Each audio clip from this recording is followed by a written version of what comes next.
The night the records stopped, no one noticed. There was no fire, no flood, no riot in the streets. No screams carried on the wind. The ink simply ended. In a county ledger kept behind a locked oak door, the last birth was recorded in a neat, careful hand, and then the page went blank. Not torn out, not burned, just blank. And for nearly 20 years after that moment, an entire generation passed through this place without leaving a single official trace behind. No graves, no records, just silence. If you had stood on the ridge above the valley in the winter of 1891, you would have seen a town that looked ordinary enough. A cluster of wooden houses crouched against the cold. A church steeple rising above bare trees, smoke lifting lazily from chimneys. This was Briar Hollow, a coal town tucked so deep into the Appalachian folds that maps treated it like a suggestion rather than a certainty. Men came here for work. Families followed. Children were born. People lived, aged, and disappeared. That was the story everyone told. But stories are what people tell when the truth is too heavy to carry. The trouble with Briar Hollow was not what could be seen. It was what could not. Ask any outsider where the cemetery was and they would gesture vaguely toward the woods. Ask who was buried there and answers became uncertain. Names slipped, dates blurred, people shrugged. The ground, they said, was poor for markers. Floods washed things away. Time did the rest. That explanation worked. It worked for decades. Until someone asked a different question. In 1974, a graduate student named Margaret Hale arrived in the county seat 30 miles away, chasing a rumor she couldn't quite trace to its source. She was studying population shifts in post-Civil War industrial towns, comparing census records with church registries. Most places showed gaps. Wars did that. Epidemics did that. But Briar Hollow was different. The gap wasn't irregular. It was complete. From 1891 to 1910, there were no birth records attributed to Briar Hollow. None. Not in county books, not in church logs, not in hospital archives. It was as if no child had been born there for 19 years. And yet the census told a different story. Children appeared in household counts. Boys aged 8, girls aged 12, teenagers listed as dependents or assistants. They existed statistically, but without names, without origins, without beginnings.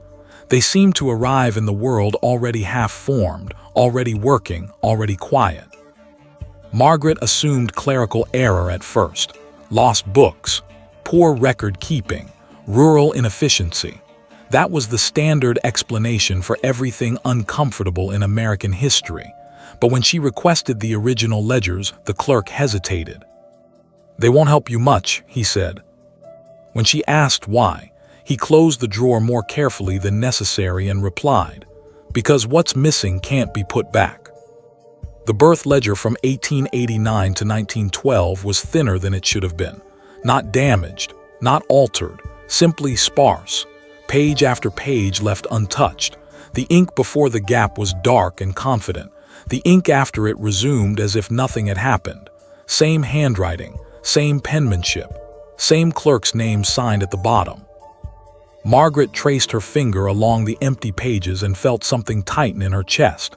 This wasn't chaos. This was restraint. She spent the next week reading death records. They were worse. The cemetery maps for Briar Hollow showed plots assigned but not filled. Names were missing where names should have been. Entire family rows left blank. In some years, no deaths were recorded at all despite mining accidents documented in regional newspapers. Men who had been crushed underground or suffocated by gas officially died somewhere else. Their bodies were transported, the papers said, buried with company assistants. No location specified. Children were never mentioned. When Margaret asked the county historian about it, the man leaned back in his chair and studied the ceiling for a long time before answering. "You need to understand something," he said. "Briar Hollow didn't operate like other towns." That was the first time anyone said the word operate. The coal company arrived in Briar Hollow in 1887, drawn by a vein so rich it made investors salivate. They didn't just build a mine. They built a system. Houses belonged to the company. Stores belonged to the company. The schoolhouse belonged to the company. Even the church sat on leased land. Payment came in scrip. Food came from the company store. Medical care came from company doctors. And records, births, deaths, marriages were handled internally for efficiency. On paper, it was convenience. In practice, it was control. The company maintained its own ledgers, separate from the counties, separate from the state. Those books, Margaret was told, had been destroyed in a warehouse fire sometime in the 1920s. Tragic, unfortunate, unavoidable. Except there was no record of that fire either. Margaret drove to Briar Hollow herself the following weekend. The road narrowed into gravel, then dirt. The town was smaller now, many houses abandoned, roofs sagging inward like tired shoulders. But people still lived there.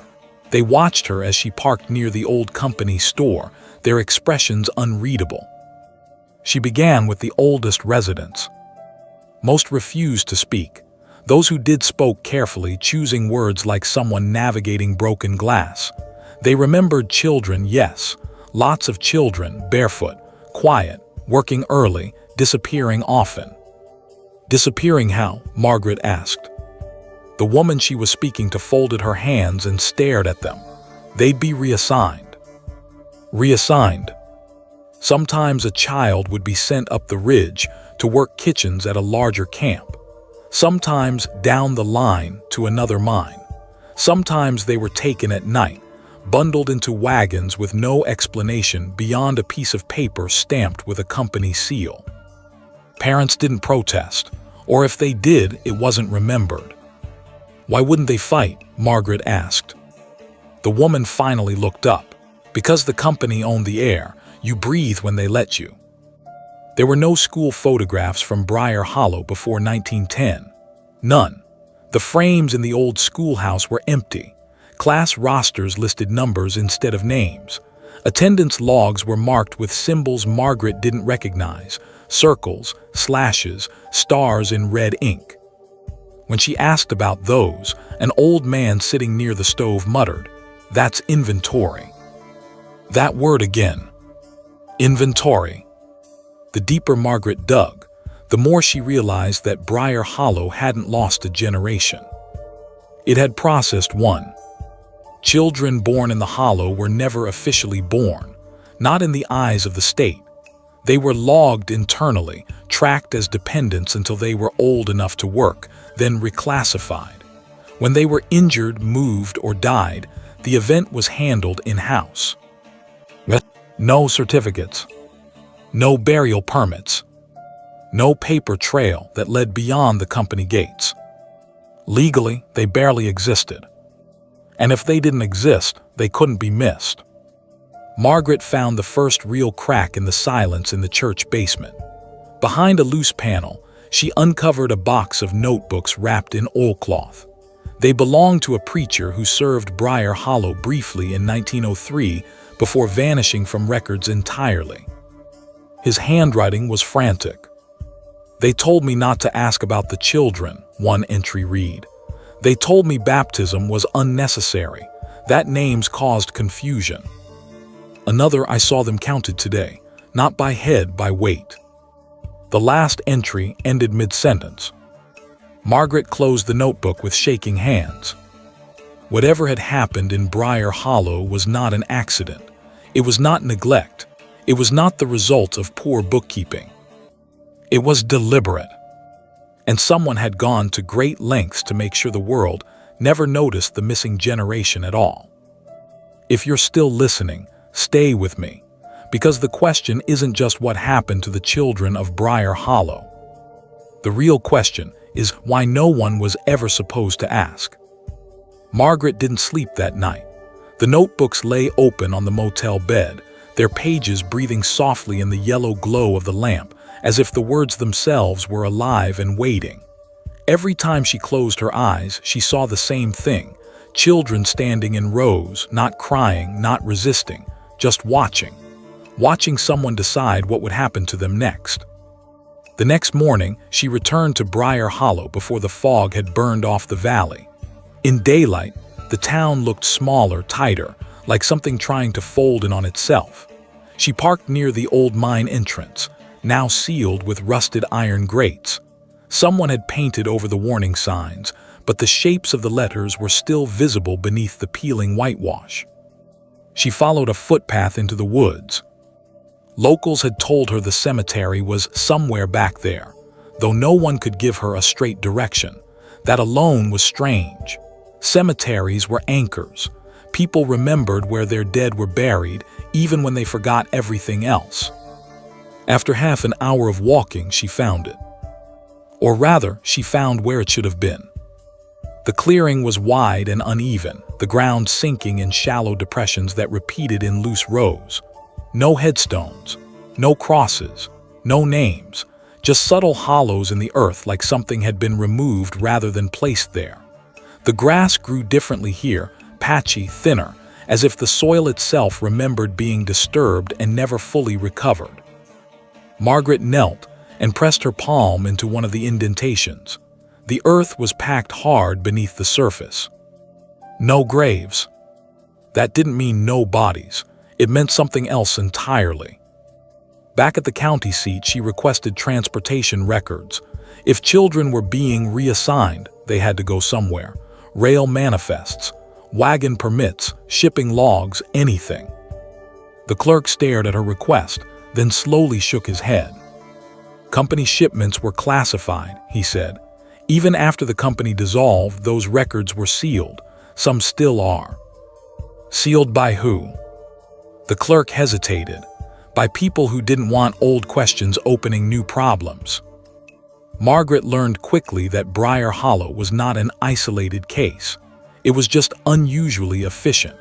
Across Appalachia, small company towns operated under similar arrangements, self-contained ecosystems where corporations acted as governments, courts, and historians.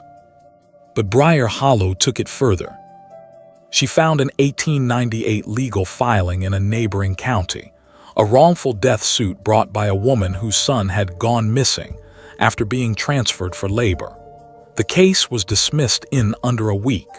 The judge ruled that no proof existed the child had ever been legally present in the county. No birth certificate. No name in the ledger. No standing before the law. The boy vanished twice, once in life and once on paper.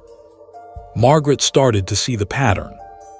Children born in Briar Hollow were recorded internally using numeric identifiers.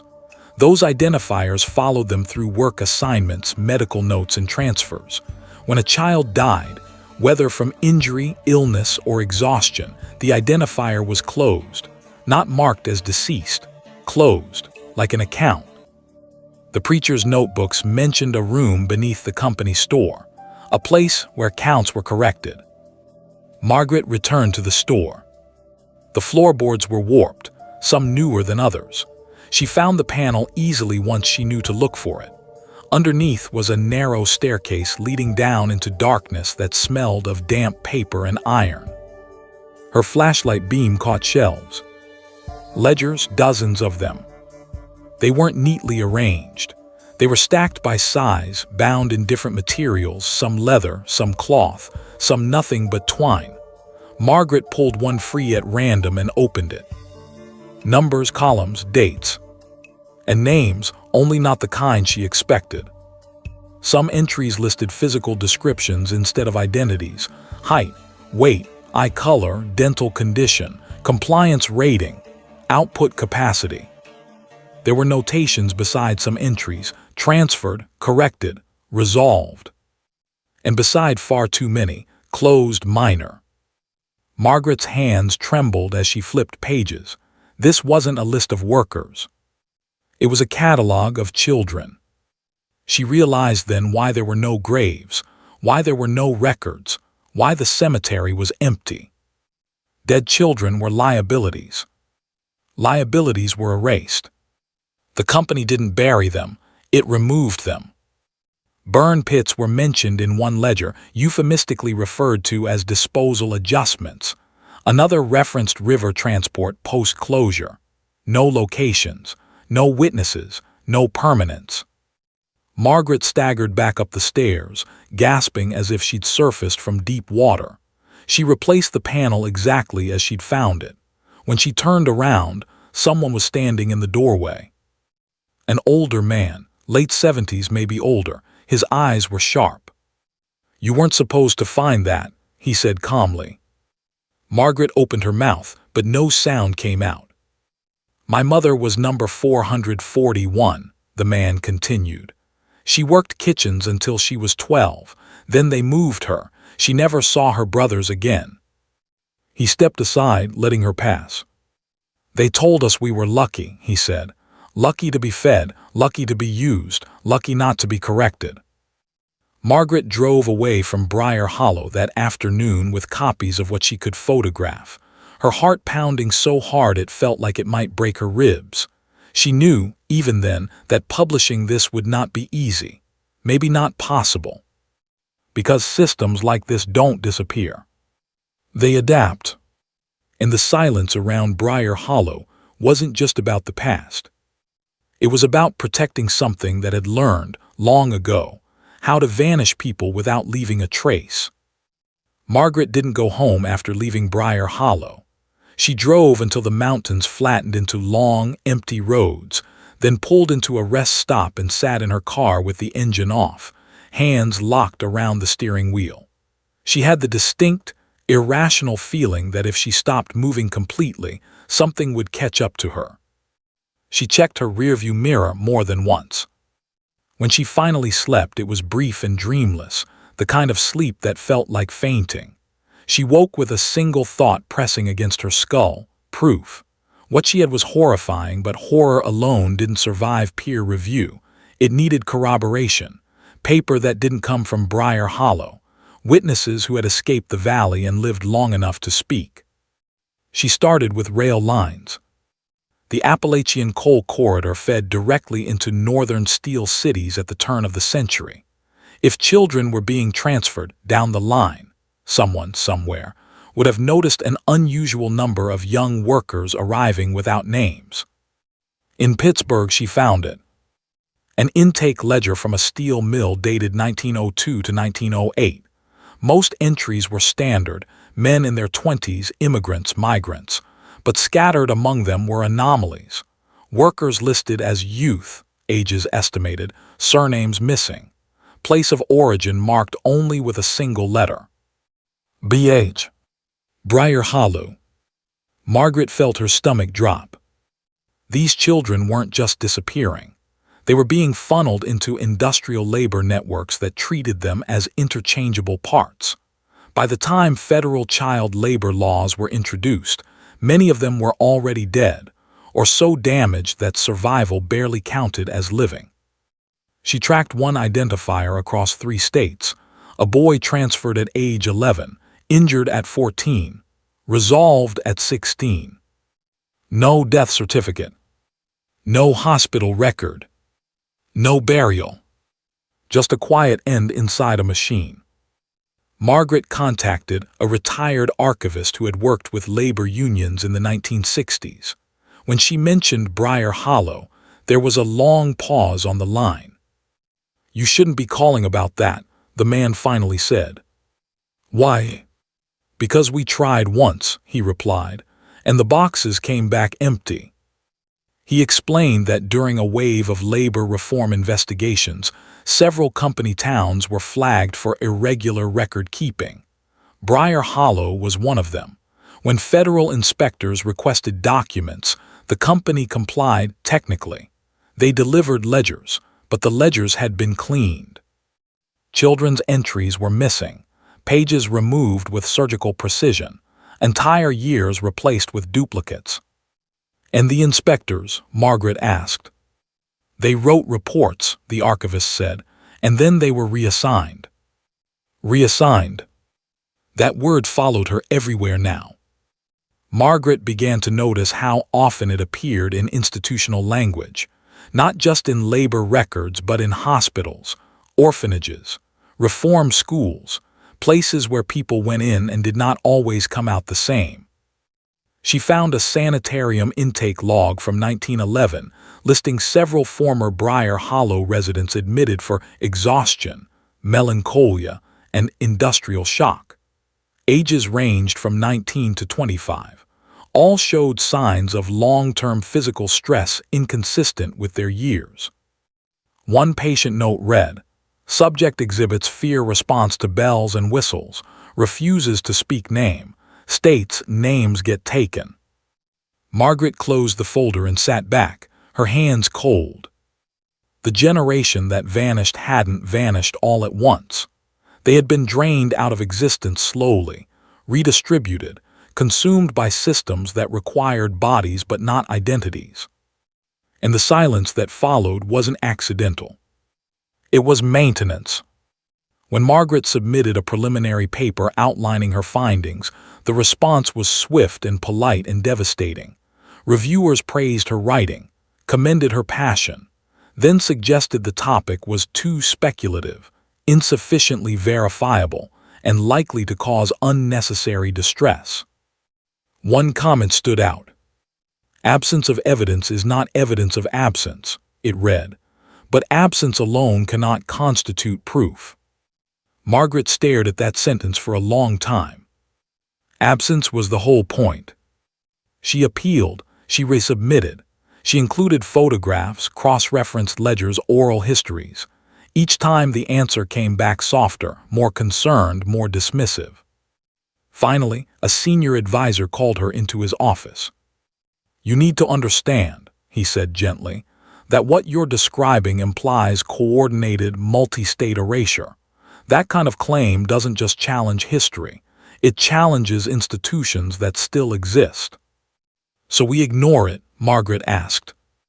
"No," he replied. "We contextualize it carefully, or we let it go." Margaret left the office, knowing she wouldn't be finishing her degree. That night, she received a call from a number with no caller ID. "You found the basement," a voice said. Margaret said nothing.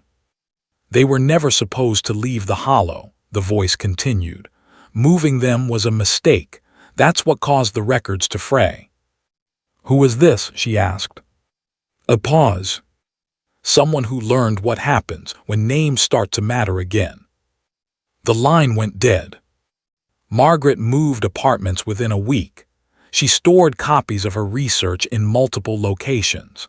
She mailed envelopes to people she trusted with instructions not to open them unless something happened to her. But fear wasn't the worst part. The worst part was understanding that Briar Hollow wasn't unique. It was just early. The systems that erased those children didn't need secrecy anymore. They learned to hide in plain sight, to operate legally, to let people vanish not through violence but through classification. Because when someone is never fully recorded, they can never fully disappear.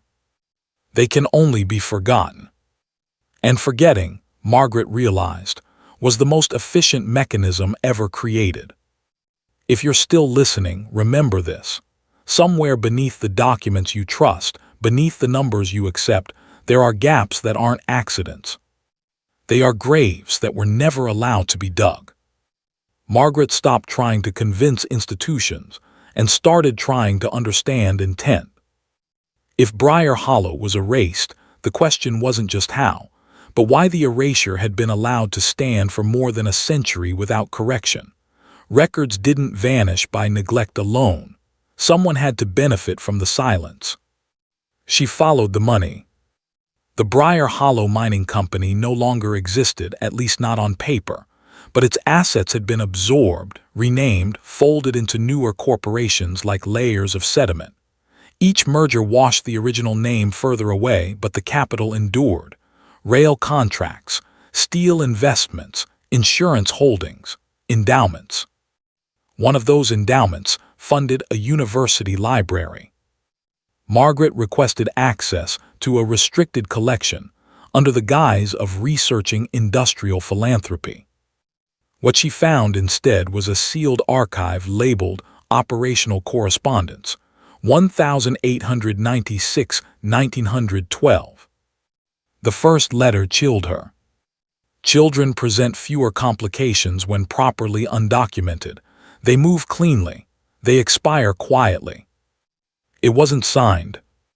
Another memo discussed surplus youth, noting that orphan trains were unreliable and charity oversight was increasing.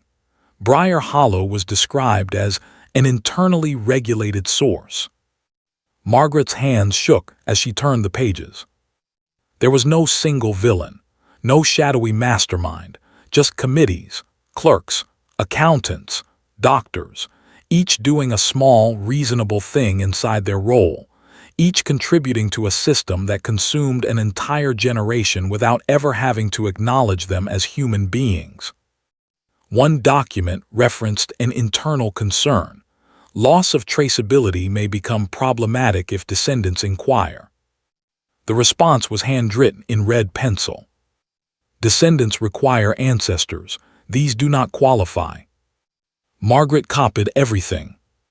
2 days later, her access was revoked. An email arrived citing cataloging errors and misfiled materials. The archive no longer existed. When she returned to the library, the box number led to an empty shelf. She wasn't surprised. What did surprise her was the knock on her door that night.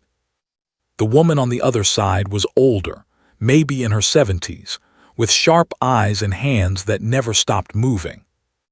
"You shouldn't be alone with this," she said. Margaret hesitated. "Do I know you?" "No," the woman replied, "but I know what you're holding." They sat at the kitchen table. The woman introduced herself as Ruth Calder. She had worked as a junior clerk in a state records office in the 1970s. "One afternoon," Ruth said, "a file crossed my desk that didn't make sense. Births without parents, transfers without destinations, a margin note that just said resolved." Margaret felt her chest tighten. "I asked my supervisor," Ruth continued. "He told me some histories weren't meant to stabilize, that they caused unnecessary agitation." "What did you do?" Margaret asked. Ruth smiled thinly. "I memorized what I could, then I burned the rest." They sat in silence. "There are others," Ruth said. "People who noticed, people who tried. Most of them stopped talking." "Why didn't you?" Margaret asked. "Because my grandmother was from a place that doesn't exist anymore," Ruth said. "A coal town wiped off maps after a landslide that never happened." Margaret looked at her sharply. "Briar Hollow had siblings," Ruth said quietly. "Different names, same function." That night, Margaret realized something fundamental. The case wasn't cold. It was active. The erasure hadn't stopped when the last child died. It evolved. It adapted. It learned how to make absence look like bureaucracy instead of violence. Ruth left before dawn. "Don't make this about outrage," she said at the door. "Make it about continuity. Systems hate mirrors." Margaret knew what she had to do. She couldn't publish the story as a single exposé. That would be attacked, diluted, buried. Instead, she would fragment it, seed it, let it surface in pieces that couldn't all be silenced at once. She began releasing anonymized datasets online. No narrative, just numbers that didn't reconcile, age distributions with missing middle years, population graphs that dipped without cause. People noticed. Forums lit up. Amateur historians, genealogists, descendants who had always wondered why their family trees ended abruptly. Someone posted, "My great-grandfather said his brother went to work and never came back. No death, no letter, just gone." Another wrote, "County records skip an entire school cohort between 1901 and 1904. The silence was cracking. Margaret received another call, this time from a blocked number. "You're making noise," the voice said, different from before, younger, nervous. "Good," Margaret replied. "They'll shut you down." "Who?" she asked. A breath, then, everyone who inherited the benefit. The line disconnected. Margaret didn't stop. Because now she understood the final truth of Briar Hollow. The generation didn't vanish because no one cared. They vanished because too many people did, and caring threatened a system that depended on their erasure. No graves, no records, just silence. Until someone refused to accept it. If you're still listening, ask yourself this. What gaps in your own history were explained away as nothing? And who taught you to stop asking? Margaret stopped sleeping through the night. Every time she closed her eyes, her mind tried to complete the picture it had been denied for over a century. Not faces, those were gone, but patterns, schedules, routes, the invisible choreography that moved children from places like Briar Hollow into places where they could be worked, broken, and erased without friction. She realized something unsettling. The system hadn't relied on secrecy alone. It relied on predictability. Children who vanished from Briar Hollow didn't spark investigations because their disappearance fit expectations. Poor families lost children. Industrial towns consumed workers. Accidents happened. Illness happened. People moved. Disappearance, when it follows a familiar rhythm, doesn't look like a crime. Margaret began mapping timelines instead of places. She layered school enrollment drops over industrial injury spikes. She compared orphan intake numbers with factory expansions. Again and again, the same shape emerged, a hollowing out of youth followed by a surge in unidentified labor. One spreadsheet made her stop breathing for a moment. Between 1898 and 1906, 3 Appalachian counties reported a 23% decline in residents aged 10 to 16. No war, no epidemic, no migration records. At the same time, 6 factories in neighboring states reported an unexplained increase in youth helpers, paid under adult supervisors' names. Someone had figured out how to move children without moving paperwork. Margaret received an encrypted message through an online forum she barely remembered joining. "I think my grandmother was one of yours." The sender's name was Daniel. They spoke on a video call. Daniel was in his 40s, with tired eyes and the careful tone of someone who had learned not to sound desperate. "My grandmother never knew her birthday," he said. "She said it was dangerous to remember things you couldn't prove." She'd been found wandering near a rail yard in 1914, claimed she'd come from a place with no church. That phrase stuck with Margaret. Briar Hollow had no church. Daniel showed her a scanned intake photo from a reform home, a thin girl with a shaved head and eyes too old for her face. On the back of the photograph was a number, no name. Margaret matched the number to a labor ledger she had digitized weeks earlier. The same identifier appeared once, then never again. "She survived," Daniel said. "But she never talked about before, not once." Margaret nodded slowly. Survival didn't mean escape, it meant containment. As more people came forward, the picture sharpened. Survivors didn't share memories of singular events. They shared fragments, bells ringing at wrong hours, being taught not to answer questions directly, learning early that silence was safer than truth. One phrase appeared again and again. "If they can't write it down, they can't take it." Margaret understood then that the children hadn't just been erased from records. They had been trained to erase themselves. That training lasted generations. She traced it forward. Families where no one kept photographs, where birthdays weren't celebrated, where children were taught not to ask elders about the past, where names were recycled carefully, never reaching back too far. Trauma had become policy. Silence had become inheritance. Margaret prepared a public release, carefully anonymized, legally cautious but undeniable. Not accusations, correlations, not villains, systems.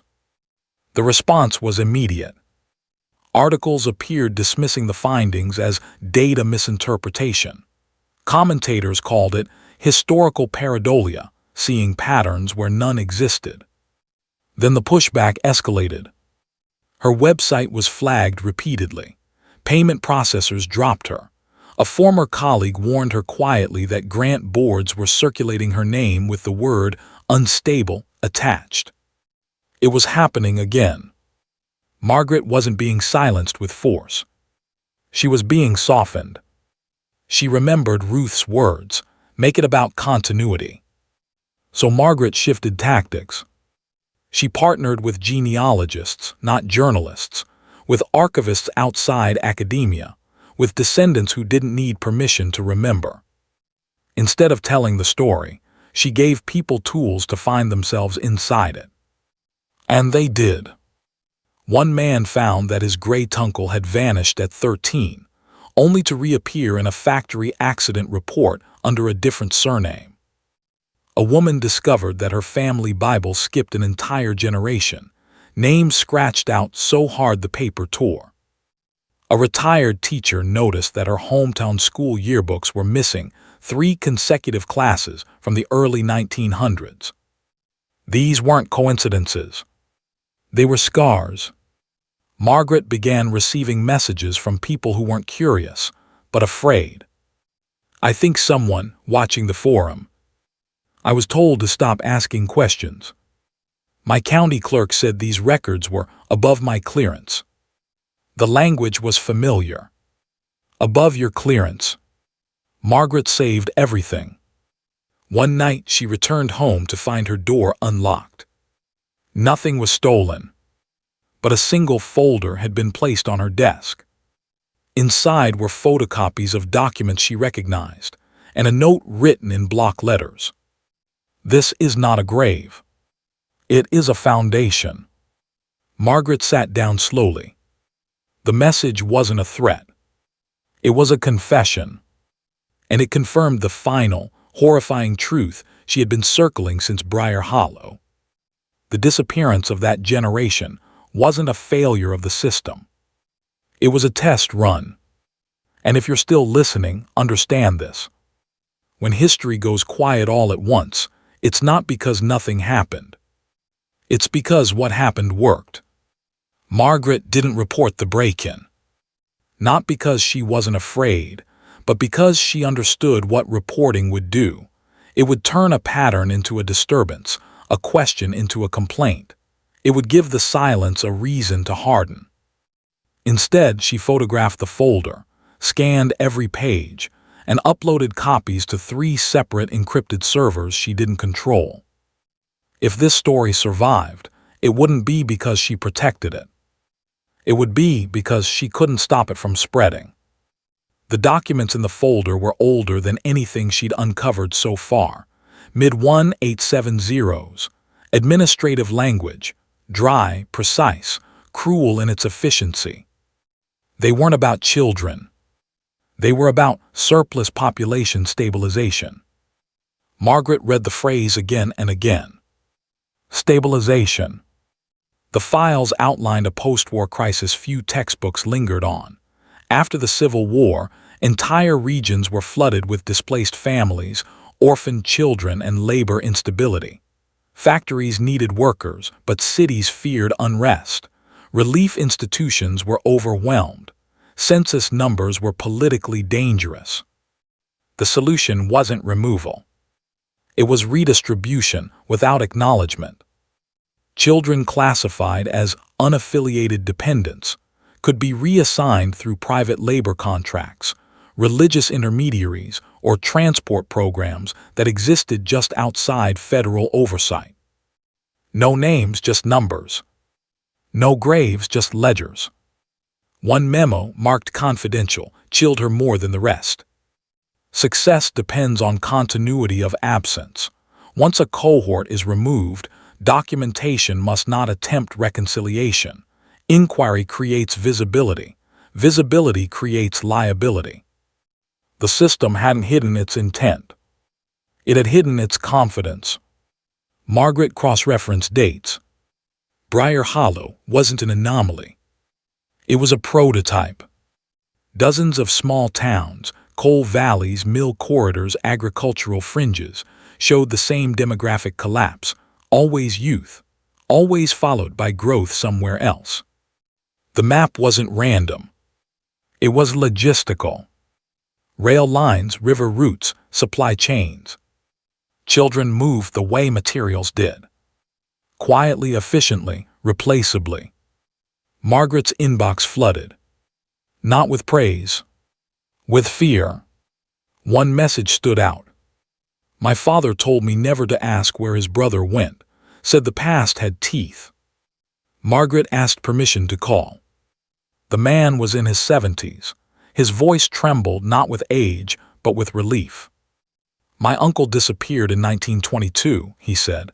The family said he ran away, but he was 11, he couldn't read. Margaret asked what made him reach out now.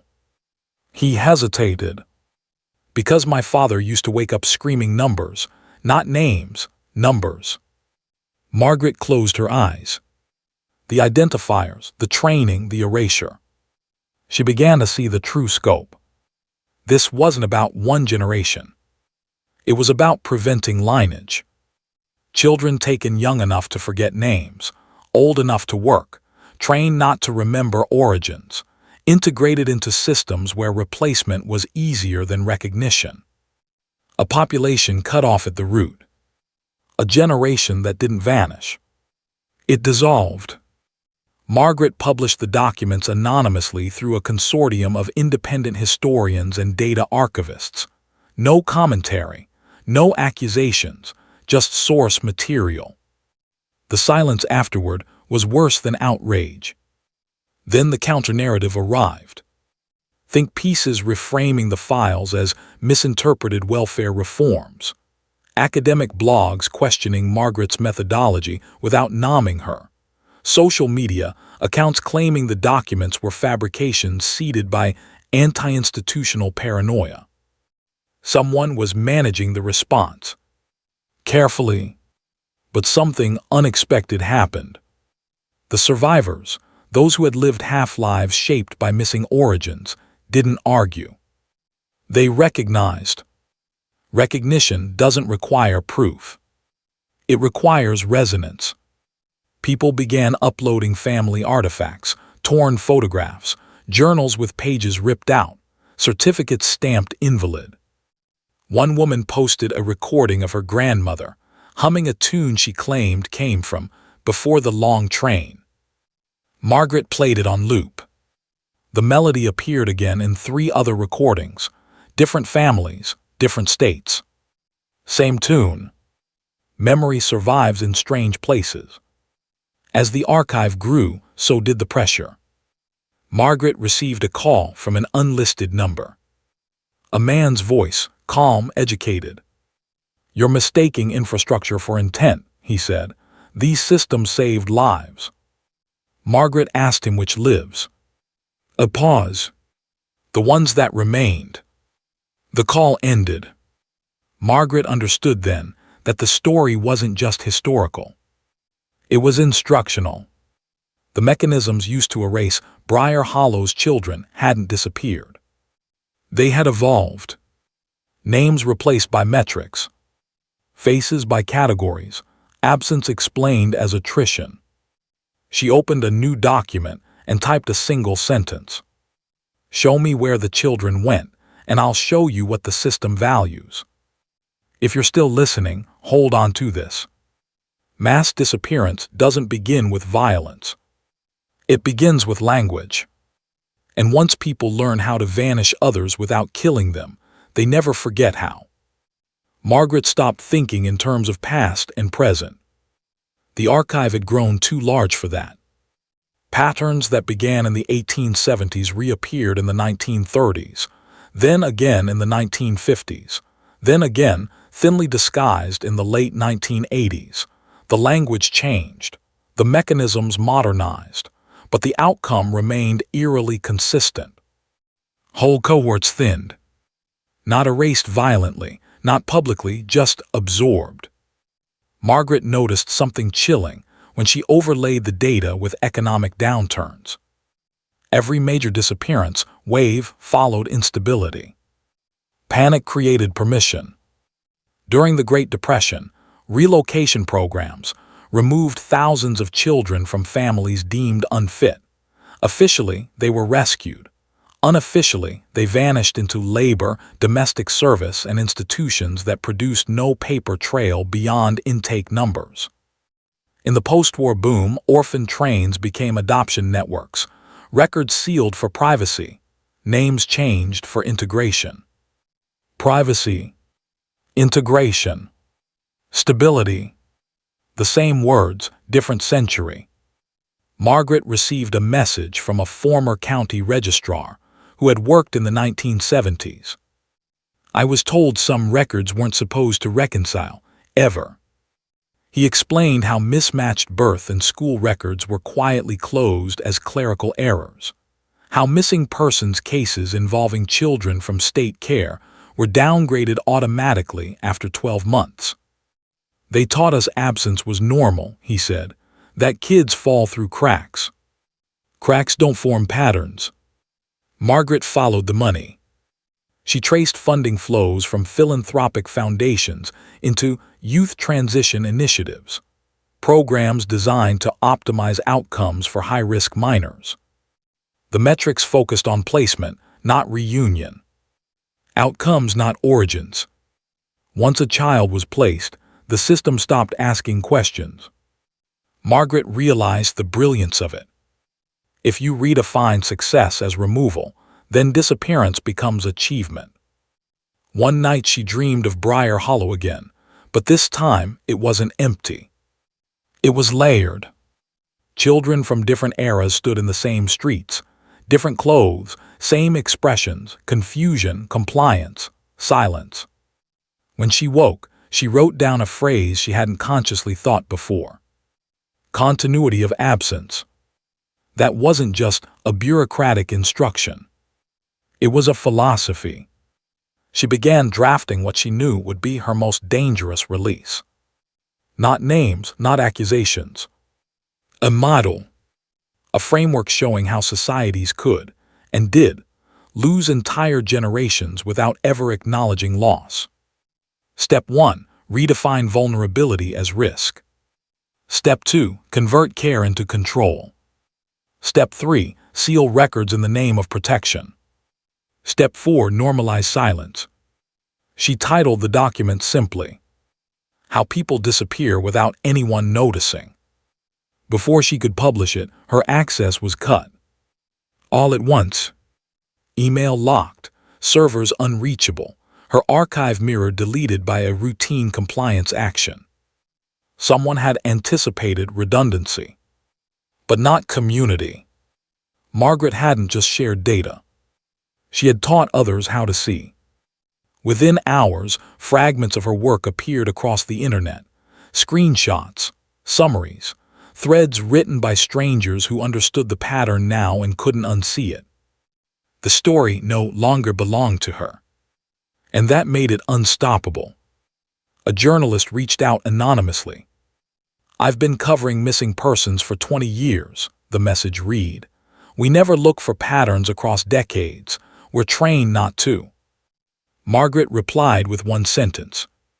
That's how a generation disappears. The backlash intensified. Not denials. Warnings. This will destabilize public trust. Your framing risks social panic. Historical trauma should remain contextualized. Remain. Past tense. Margaret laughed for the first time in weeks. They weren't afraid of lies being exposed. They were afraid of continuity being noticed. Because once you see it, you start asking the wrong questions. Not who did this, but why it keeps working. If you're still here, understand this. Silence doesn't mean nothing happened. It means the system learned how to survive what it did. And once it does, it waits patiently, for the next generation no one thinks to count. The first official response came disguised as concern. A statement circulated from a federal historical review board, carefully worded, deeply neutral. It acknowledged isolated archival inconsistencies and praised the passion of independent researchers, while gently cautioning against narratives that risk conflating administrative failure with malicious intent. Margaret read it twice. They weren't denying the disappearances. They were reframing them as accidents. Accidents don't repeat with precision. Behind the scenes, something else began to happen. Local archivists, people who had never spoken publicly, started leaking. Quietly, carefully. A scanned memo here, a photograph of a ledger margin there. Notes scribbled by long-dead clerks questioning orders they had followed anyway. One archivist wrote only this: "We were told the gaps were normal. We were trained to skip them." Margaret realized the final defense of the system wasn't secrecy. It was fatigue. If people were tired enough, confused enough, unsure enough, they would stop asking. So she shifted the conversation again. Instead of focusing on what had been taken, she focused on what had never returned. Communities with no elders, family trees with missing trunks, towns whose histories jumped decades without explanation. She released a simple interactive map. No commentary, no claims. Just dots. Each dot marked a town that had lost more than 15% of its children in under 10 years, without war, famine, or disease. The map filled quickly. Too quickly. Viewers noticed something Margaret hadn't highlighted. The dots followed power. Rail hubs, industrial corridors, military-adjacent regions, places where labor demand could be justified and oversight minimized.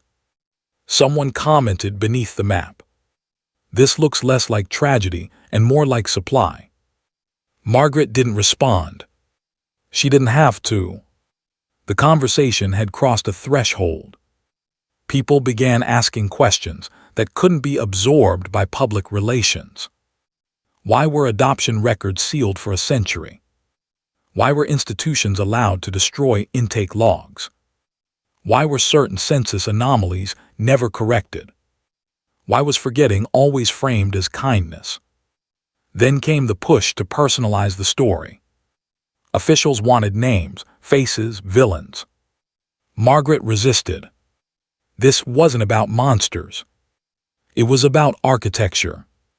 Give people a villain, and they stop looking for the blueprint. The most disturbing realization came from a high school teacher in Ohio.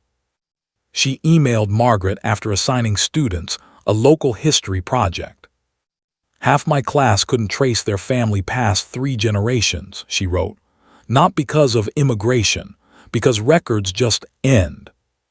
Margaret stared at the screen. That was the title. That was the truth hiding in plain sight. Not loss. Termination. The system didn't just remove children. It truncated futures. She prepared one final release. Not data. A question. It appeared simultaneously across dozens of mirrors, forums, and newsletters. If an entire generation vanished quietly and the world adjusted, what would stop it from happening again? There was no answer. Only discomfort. Only recognition. And if you're listening now, understand this. History doesn't repeat because people forget. It repeats because forgetting was designed to feel normal. And the most dangerous silence isn't the one left behind.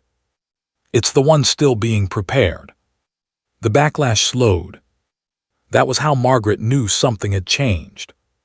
Outrage burns hot and fast. Suppression is loud. But when systems feel exposed, not threatened but seen, they pause, they wait, they watch. So did she.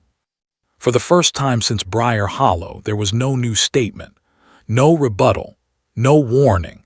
Just an uneasy quiet, as if something massive had shifted its weight and was deciding whether to move again. That's when the letters began arriving. Physical letters. Handwritten, no return address. The first was only 3 lines. "My mother never knew her real name. Neither did her mother. Thank you for explaining why." Another arrived 2 days later. "We always joked that our family started late. Turns out it didn't start late. It was cut." Margaret read every one. Some were angry, some relieved, some terrified. Many asked the same question in different words. What do we do with this? Margaret didn't have an answer, not yet. Then she received a package. Inside was a school attendance book from 1901. Original, leather-bound, smelled like dust and iron. Whole pages were missing. Not torn out, removed cleanly. At the back, in pencil, a note from a long-dead teacher. Children reassigned, no follow-up permitted. Margaret sat with the book in her lap for a long time. Reassigned.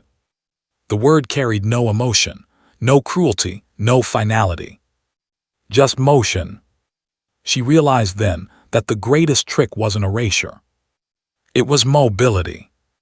Children weren't lost. They were moved into systems that had no obligation to remember them once they arrived. Factories, institutions, households, later programs, facilities, pipelines with new names. Each destination claimed benevolence. Each exit erased origin. Margaret began working with trauma researchers, not to diagnose the past, but to understand the present. Patterns emerged. Communities with unexplained historical child loss showed higher rates of identity fragmentation, lower rates of intergenerational storytelling, a persistent, inherited sense of instability. People described feeling unrooted without knowing why, as if something essential had been interrupted. One psychologist put it bluntly: when a generation disappears, the next grows up without mirrors. Margaret thought of the melodies, the numbers, the silence passed down like a rule. She thought of Ruth, of Briar Hollow, of a place with no church. The system had succeeded beyond logistics. It had altered how people understood continuity itself, not as something guaranteed, but as something conditional, earned, fragile. Margaret drafted what she knew might be the final thing she would ever publish on the subject. Not an exposé, a warning. It began like this: there are societies that bury their dead, and there are societies that bury their missing. She outlined the conditions that made generational disappearance possible: not evil, not conspiracy. Efficiency, fear, delegation. The belief that someone else is keeping track. She ended with a sentence she debated for days before releasing. If no one is counting the children, the system already has. The document went live at midnight. By morning, it had been translated into 12 languages. Margaret turned off her phone. She had done what she could. But the story wasn't finished. Because stories like this don't end with answers. They end with responsibility. And if you're still listening, still here, then understand. The generation that vanished didn't disappear into the past. It disappeared into the present. And the only thing more dangerous than forgetting them is assuming it couldn't happen again. The last confirmation came quietly. No announcement, no headline, no correction issued by any institution. Just a change. Margaret noticed it while reviewing census data that had been public for decades. A table she had referenced dozens of times before now displayed a new footnote at the bottom of the page.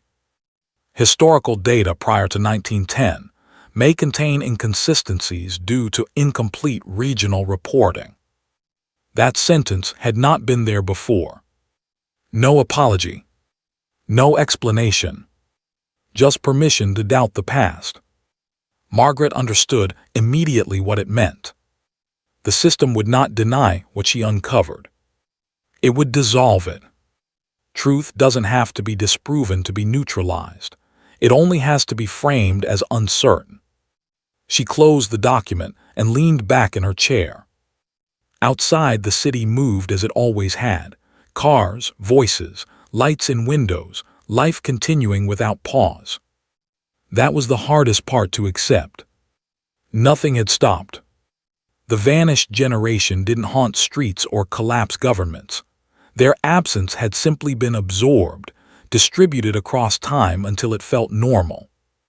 Margaret thought about the people who had written to her, the ones who finally understood why their family trees felt incomplete, why their grandparents never spoke about childhood, why names ended abruptly, like sentences cut short. She wondered how many people would read her work and feel that quiet recognition, and how many would scroll past it, unsettled but unwilling to ask why.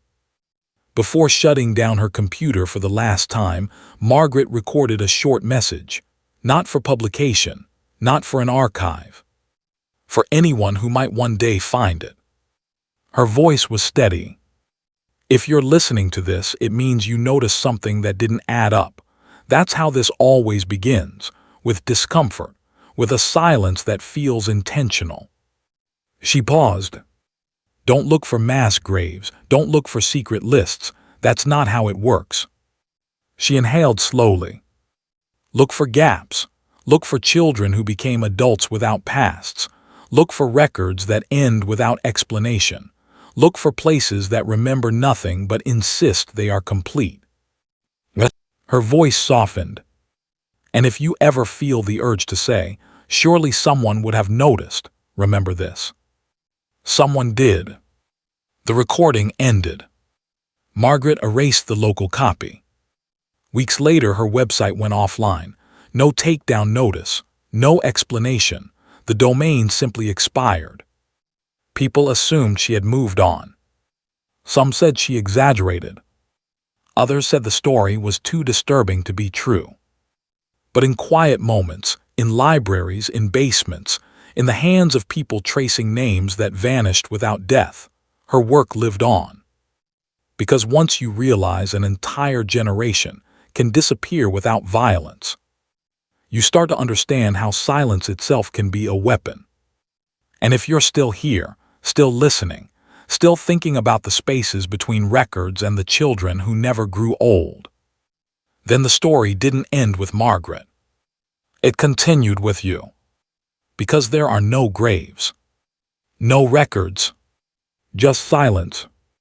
And silence only survives as long as no one breaks it.